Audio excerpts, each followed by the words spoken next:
বলেন তিনি কে? প্রশংসা সবই কেবল তোমারি, প্রশংসা সবই কেবল তোমারি, রব্বুল আলামিন।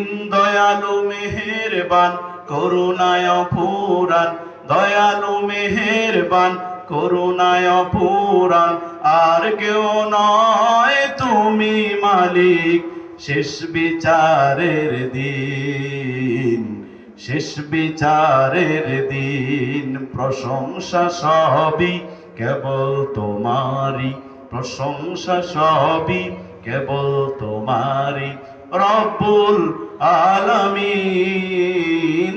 দয়ালু মেহেরবান করুণায় পুরাণ, দয়ালু মেহেরবান করুণায় পুরাণ, আর কেউ নয় তুমি মালিক শেষ বিচারের দিন, শেষ বিচারের দিন। ঠিক না? প্রিয় হাজরিন, ভূমিকায় কথা না বাড়িয়ে মালিকের দরবারে শুকরিয়া এবং আখেরি নবী সরকার দু আলম যার সিরাত সম্পর্কে আমরা এতক্ষণ আলোচনা শুনছিলাম, ঠিক না? সেই দু জাহানের বাদশাহ সরকার দু আলম নবী মুহাম্মদুর রাসূলুল্লাহ সাল্লাল্লাহু আলাইহি ওয়াসাল্লামের প্রতি লাখো দুরূদ এবং সকল শুহাদায়ে কেরাম সাহাবায়ে আজমাইনদের জান্নাতের সর্বোচ্চ মর্যাদা কামনা করে আমি আপনাদের খেদমতে স্বল্প সময়ে, যেহেতু কনকনে শীত, প্রচন্ড শীত, সত্য প্রবাহ চলছে, কষ্ট না দিয়ে অল্প সময় উপস্থিতি কম, কারণ আজকের জুমার খুতবায় যখন কথা বলেছি হাজারের ঊর্ধ্বে মুসল্লি জুমার খুতবায় উপস্থিত থাকে। আলহামদুলিল্লাহ বলেন। উপস্থিত জনতার দ্বারা বোঝা যায় যে আলোচনা সংক্ষিপ্ত হবে। শ্রোতা মণ্ডলী বেশি থাকলে আলোচনা একটু বেশি হতো। আলোচকদের খোরাক হচ্ছে কি বলেন তো? শ্রোতা মণ্ডলী। কি কি কি?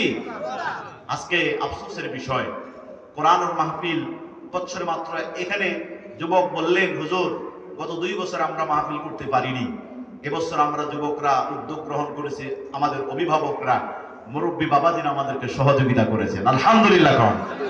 আয়োজন হয়েছে ভালো কথা, কিন্তু কানায় কানায় ভরপুর হওয়ার কথা দরকার ছিল, ঠিক কিনা?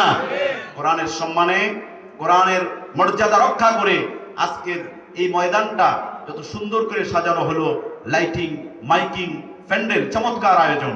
যুবকদেরকে আমি ধন্যবাদ জানাই। এই যুবকরা যেন ইসলামের কান্ডারি হতে পারে, বলি আমিন। এই যুবকরা যেন কোরআনের ধারক এবং বাহক হতে পারে, বলি আমিন। তারা যে উদ্যোগ গ্রহণ করেছে, এভাবে করে সমাজের রন্ধ্রে রন্ধ্রে প্রতিটি ইঞ্চি ইঞ্চি মাটিতে কোরআনের আলোচনা হোক, আপনারা আমরা চাই কি চাই না? প্রতিটি পাড়ায় মহল্লায় কোরআনের ময়দান কায়েম করতে হবে, দার্স তাদরিসের আয়োজন করতে হবে, কারণ এই আয়োজনের মাধ্যমে ইমানের নূর রোশন হয়, ইমানের নূর, ইমানের শক্তি, পাওয়ার বৃদ্ধি হয়, মুর্দা দিলগুলোকে আল্লাহ তাআলা জিন্দা বানায় দেন। জোরে বলেন সুবহানাল্লাহ। হযরত নবী করিম সাল্লাল্লাহু আলাইহি ওয়াসাল্লাম বলেন, লোকমান হাকিম তিনি তার সন্তানকে একদিন উপদেশ দিতে গিয়ে বলেন, قال لقمان لابنه يا بني عليك بمجالس العلم والتزمها، عليك بمجالس العلماء والتزمها، استمع كلام الحكماء، فإن الله يحيي القلب الميت بنور الحكمة كما يحيي الأرض الميتة بوابل المطر। জোরে জোরে বলেন আল্লাহু আকবার।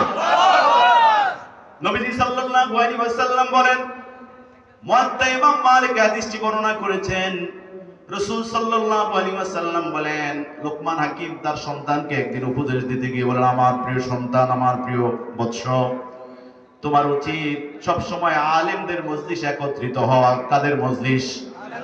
আলাইকা বিমাজালিসিল উলামা, যেখানে উলামায়ে কেরামের মজলিস কায়েম হবে, যেখানে আলেমরা মজলিস কায়েম করবেন, কোরআনের আলোচনা করবেন, সেখানে তুমি একত্রিত হও।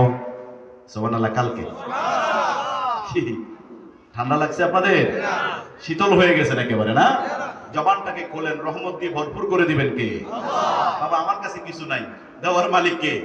চিৎকার দিয়ে বলেন কে?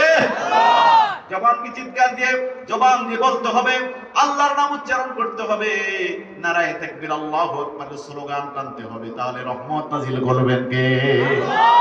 থাকা যাবে না, শয়তান দূর হবে।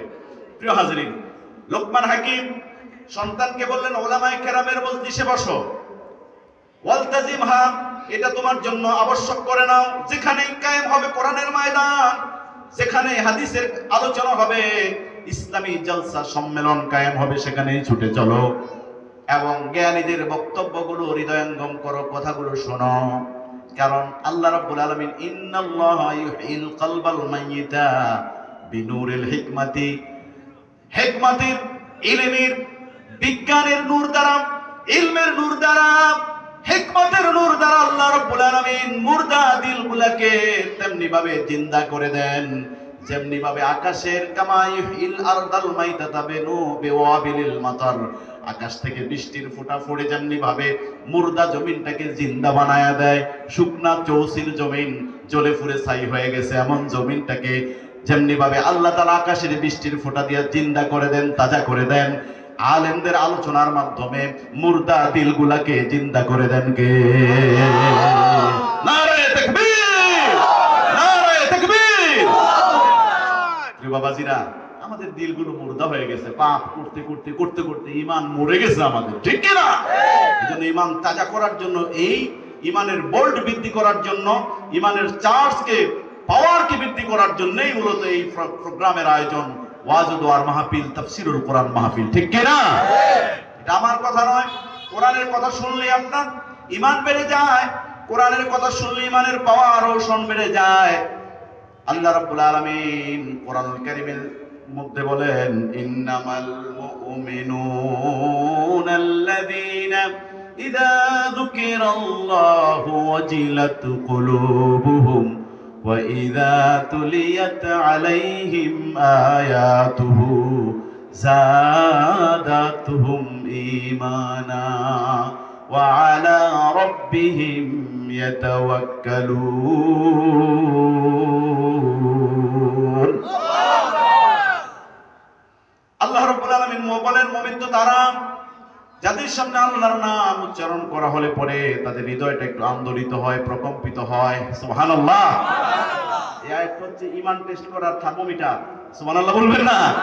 আমার আপনার মাঝে ঈমান আছে কিনা এই আয়াত দিয়ে টেস্ট করেন, আয়াতের কথা মোতাবেক চেক করেন যে আল্লাহর নাম উচ্চারণ করলে পরে ঈমানটা, অন্তরটা একটু নাড়া খায়, দোল খায়, প্রকম্পিত হয়। জোরে বল সুবহানাল্লাহ।